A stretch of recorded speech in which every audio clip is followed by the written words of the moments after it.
We begin with a look at a map, and this isn't a weather map, thank goodness, but it is on the Federal Communication Commission's radar. All of these right here in red are complaints about telemarketers. Most of those robocalls or cell phone spam. You can see it's pretty concentrated in our area. Now, while this isn't severe weather, you could say it represents a severe problem. And it's a problem that keeps brewing. It is a hassle. It's annoying. As we go about our daily grind. It's a new blend of telemarketing calls. A lot of times it's just a robocall. But these robocalls are hard to filter thanks to spoofing. It's when they use sneaky software to create a fake caller ID from a local number so it looks like a real call. The recordings also sound like a real call. Sometimes it takes me a second because they'll pause, they'll say hello, and then they'll pause. They won't go right into the spiel. Sometimes they'll go right into your voicemail. You'll have a message even though your phone didn't ring. I wish they would stop.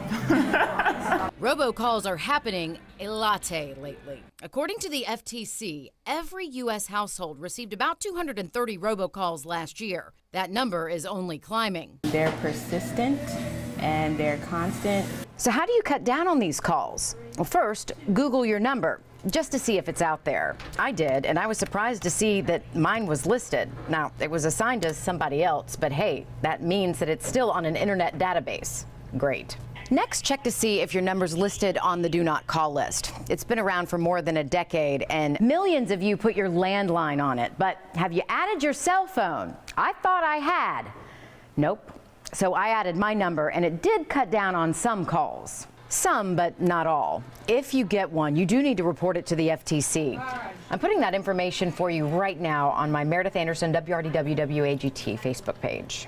There are apps to help your smartphone outsmart them, like NomoRobo or another called RoboKiller. Both are winners of contests held by the Federal Trade Commission. That should tell you something about the problem. The government has resorted to contests to help stop it. Dozens of other apps have popped up too. Some are free, others cost about the same as a cup of coffee. Meanwhile, John Curry, owner of Bona Cafe, can't afford not to pick up.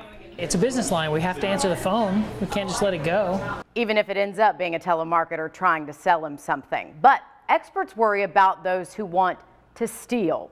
Here's an example. The robocall will have a voice say, "Can you hear me?" The scammers want you to say yes. They're recording your call. The FTC warns they will then use your voice to authorize credit card charges. So don't say a word, just hang up.